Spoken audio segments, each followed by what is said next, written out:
Good afternoon and welcome to the January 5th regular meeting of the Police and Fire Commission. We'll begin with roll call.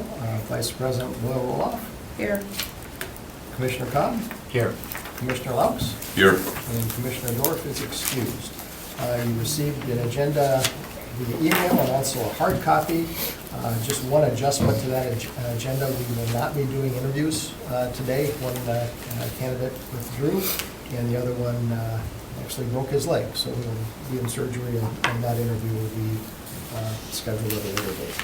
So with those changes, I will ask for approval of the agenda. Motion to approve. Second. Moved by Commissioner Cobb, seconded by Commissioner Boyle. All those in favor? Aye. Aye. Any opposed? All right.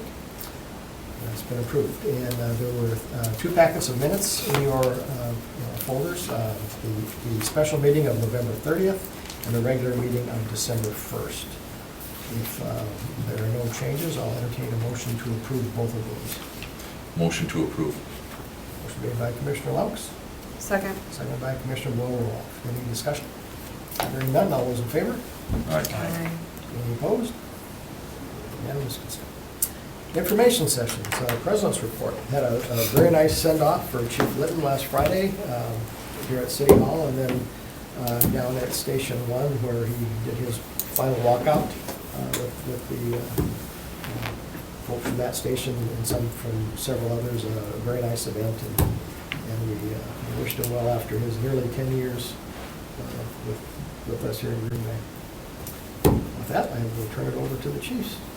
So we'll start with Chief Davis. So on the staffing front, we're doing pretty well. We were down as low as one vacancy. Unfortunately, we have a probationary member who has encountered a lot of difficulty in training, and so we will have 2 sworn vacancies. We anticipate 6 retirements this year. We'll be going in front of council to ask for contingency funded overhire authorization to just go overhire by 6 in this budget year so that we don't have to wait. You know, some of these retirements happening later in the year, we don't want to wait to start training people if we know we're going to have people leave. So the proposal goes to the Finance Committee meeting after next, so it'll be, I think, late this month, and then hopefully we'll get council action on that in February. Another thing I wanted to just share with this group really briefly is a collaboration that we're pretty excited about that we're working on in the police department with a group called Police to Peace. This is a group that does it's the brainchild of a retired police chief from Southern California named Jim Bierman, who's pretty well known in our profession. And the whole concept is that, and they're much better at explaining it, and this is certainly something we could go into more depth if you wanted me to ask these folks to come do a presentation for you at some point. But they point out that in about 36 states, including this one, the legal term for what a police officer is, or a sheriff's deputy, is peace officer. And they have it's a little bit of a frame shift on the role of a police officer to, we're here to keep the peace and we're here to serve people. I won't ever be able to explain it as well as they do, but what this comes with is we applied for it and we were granted a COPS grant from the federal government to have them come in and do a day's worth of training in advance of that. That should take place in May. In advance of that, they'll do some community survey work, maybe some focus group work, and some internal survey work just to calibrate their training program for our city in particular. I've worked with them before over the years, and this is a really good program, I think, for us, and I think it's something our folks will get a lot out of. I've been through, they've actually just recently developed an online training program, and they have training programs for executive leadership, for police officers, for community members, for elected officials and appointed boards like this one. So if that's something, I just wanted to put that out there for this group, if it's something that interests the PFC and maybe having a more in-depth presentation from them and and taking a look at some of their stuff, I can certainly help with that. Chief, just curious, who's the lead on this? Who's been the lead on this? I have. You have? So it's like leadership development or training, It's moving towards more of a peace officer model? It's basically, the best way I could characterize it is police legitimacy training. And it's about, and what they try to do is get officers to shift their mindset a little bit more to, and the way they put it is, number one, they want people to come at the work from a spirit of service rather than one of adventure. That's the way they put it. And then they're really big on the idea of harm reduction. It's almost like a Hippocratic oath for the policing profession that whatever we do, first of all, we're not going to do harm. And to use one of their examples, we have rules in a lot of states where if we stop someone on a traffic stop and they don't have insurance or they don't have a driver's license, we tow the car. Well, is that always the right thing to do? Or can we give our officers the latitude to look at the bigger picture of that situation and see if maybe by doing that in that situation, they're actually doing more harm? Or sometimes, maybe because of the specific circumstances, it does more harm to leave these people in possession of the car. But to look at things in terms of what's the harm going to be, and giving officers, because we know police officers have discretion, getting officers to think about how they use that discretion in a way that's designed to minimize the harm that comes out of that encounter, whatever it is. And it's not, what it isn't is trying to, avoid taking enforcement action when that's appropriate, or, it acknowledges, I think it's very realistic in the way that it acknowledges some of the realities of our job. There are times in our work where we will have to use force on people. That happens. But can we come at that decision-making process from a place of how do we minimize the harm in this encounter, because what we're really here to do is serve the public. Sounds good. Do the officers know that this is in the pipeline? Some of them do. We're not quite to the point where I'm ready to roll this out broadly. I mean, it's not a secret, and a lot of the leadership team knows that we're doing this, and there are some people who know, but we haven't come out with a full-on communication of what this is going to look like, but we will be. That's part of this process. And the folks from Police to Peace are going to help with that. They're going to, because like I said, there'll be some internal survey work and maybe even some discussions with people inside the organization, so we make sure we get something out of it that'll meet our And needs. one major part of it is, you said peace officers. Would that end up being like a formal change to the Green Bay Peace Department? Or would it still remain the Green Bay Police Department? I think we need to remain the Green Bay Police Department because there's some legal weight that comes with the term police officer. And, when I introduce myself as a police officer, that helps people understand the legal authority versus, the term in the statute is peace officer, but your average member of the public is not necessarily going to equate that with, I do have the authority to. So it's more of a mindset internally. what we Yeah, talk about. exactly. They have something that they call, and there are actually agencies that have worked with them. Seems more like sheriff's departments do this, where they'll change some of the markings on their cars to peace officer. In this state and in this community, I don't really feel like that's something that would be helpful, only because of the legal weight that comes behind the term police. When I show up to the shoplifting call and introduce myself as a police officer, that makes sure people understand that I have lawful authority here, and I have. Does that make sense? So you can. There's some flexibility in how you apply this Police to Peace program, and one of the most important things to us is to make sure we apply this in a way that fits this community.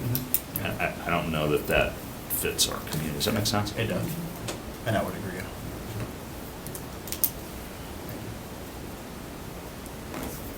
All right, any other questions?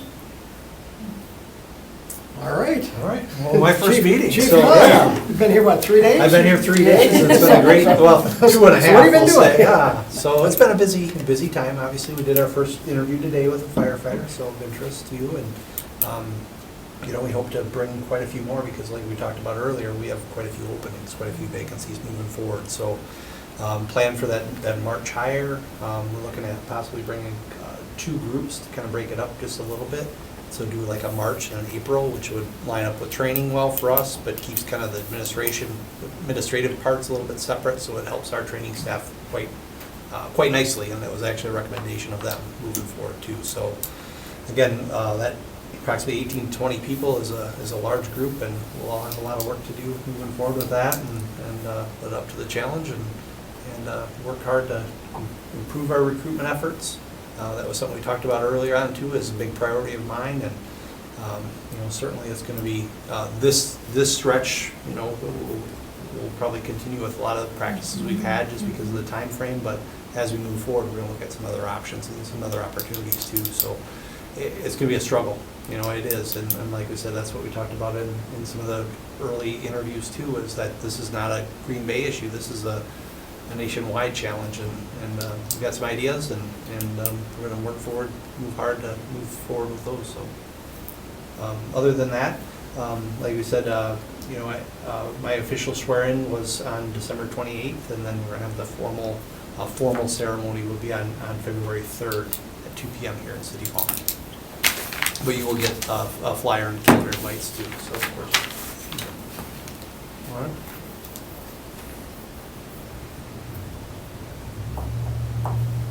Any questions? Any questions for the chief? All right, very good, thank you. Oh, I'm glad to have you in town. Well, Yes, well, thank you. Yeah, I was at Station 1 on one of the Fridays, and everything gets mixed together now, and people were really excited to have you, and specifically talking about the recruitment pieces. Oh, very They good. were pretty aware of your success in recruiting in your previous role. That's so, exciting. yeah. So, yeah, we've, and, you know, thank you for the kind words too, with some of the recent interviews, and media's been really very active and really looking for some stories, so we've been working very hard with them. It's been every day, so, yeah, keeps it off the police's, off them for a bit, but. Appreciate that. Yeah, you bet. Yeah, Chris has been there, done that. Yeah. Yeah, it's old news. Yep. So, no, but very excited to be here, and thank you for the opportunity. All right. All right, next item is the Police Department Commander promotional process. That copy of that was in your packet. It's, as it indicates there, it's very similar, identical to the one that we just completed the last time when we promoted Gary Wiggles. Any questions for the chief? Have you put it out for sign-ups? Yep. Not yet, we just want to make sure we have the authorization from the PFC first, and then we'll do that shortly. And this is, it's not a new commander position, it's, It is, yes. So, This is second. going to be a commander position in the professional standards division. We've got authorization from council to upgrade the captain position. Which in is just PFC. turning back the hands of time. When I started here, there were the 3 commanders. There was one in charge of internal affairs, one in charge of detectives, one in patrol. And then, come full circle. yeah, now it's coming full circle again, so good job, chief. There needs to be, it needed to be, it should have never been taken away, so. That's the benefit of being old, John. You ever, Yeah. you've seen Sitting everything. around long enough is like history. That's science, You're all yeah. long enough to repeat itself. All right, yeah, any other questions for the chief? If not, I'll entertain a motion to approve. Motion to approve. Motion by Commissioner Laux, seconded by Commissioner Cobb. Any further discussion? Hearing none, all those in favor? Aye. Any opposed? Any abstain? All right. Let's go to the commander. Other regular business, the consideration with possible action on the communications of the budget status report and the budget spreadsheet. Both of those are in your packet, all related to hiring of officers and hiring of the fire chief. If there are no discussion, I'll entertain a motion to receive those and place them on file. So moved. Is there a second? Second it. All right, we have a motion by Commissioner Boyle Roloff, seconded by Commissioner Cobb. Any further discussion? Hearing none, all those in favor? Aye. Aye. Any opposed? All right, we receive those and place on file, and consideration to pay the bills. The bills were in your packet. Again, all related to hiring. If there are no questions, I'll entertain a motion to pay the bills. Motion. We have a motion by Commissioner Cobb, is there a second? Second. Second by Commissioner Boyle Roloff. Any further discussion? Hearing none, all those in favor? Aye. Any opposed? All right. Bills are paid. Next item deals with promotions within the police department. The commission may convene in, no, actually, there are two separate items left in the agenda that deal with closed sessions. So I will read the closed session language for both. We'll go to closed session once and come out of closed session.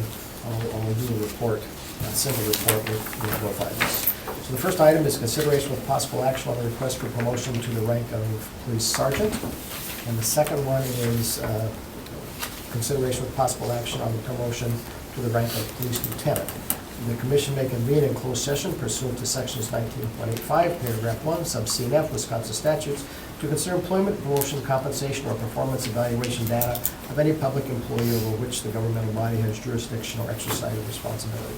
The commission may thereafter reconvene in open session pursuant to sections 19.85, paragraph 2, Wisconsin statutes, to report the results of the closed session and consider the balance of the agenda. And it's the identical closed session statement for the second item, so I won't reread that. Is there a motion to go into closed session for those two items? Motion to go into closed session. Motion by Commissioner Laux, Second. second by Commissioner Boyle Roloff. All those in favor? Aye. Any opposed? All right, you're in closed session. Recording stopped. All right, and we're back in open session. While in closed session, we reviewed agenda items 3 and 4. Possible action on a sergeant promotion and a lieutenant promotion. And the commission, in unanimous consent, supported promoting Officer Riley Peterson to sergeant and Sergeant Chris Thorson to lieutenant. And those will take place Should be effective. tentatively January 10th, I think. Okay. Both those will take place January 10th. And again, that was unanimous consent for both of those. Item number 5, I announced at the beginning of the meeting that we would not be doing that today. There are no public hearings scheduled, so with that completes our agenda, so I'll entertain a motion to adjourn. Motion to adjourn. Moved by Commissioner Boyle Roloff. How about a second, John? Second, then I'll Seconded by second. Commissioner Laux. All those in favor? Aye. Any opposed? All right, we are adjourned. Recording stopped.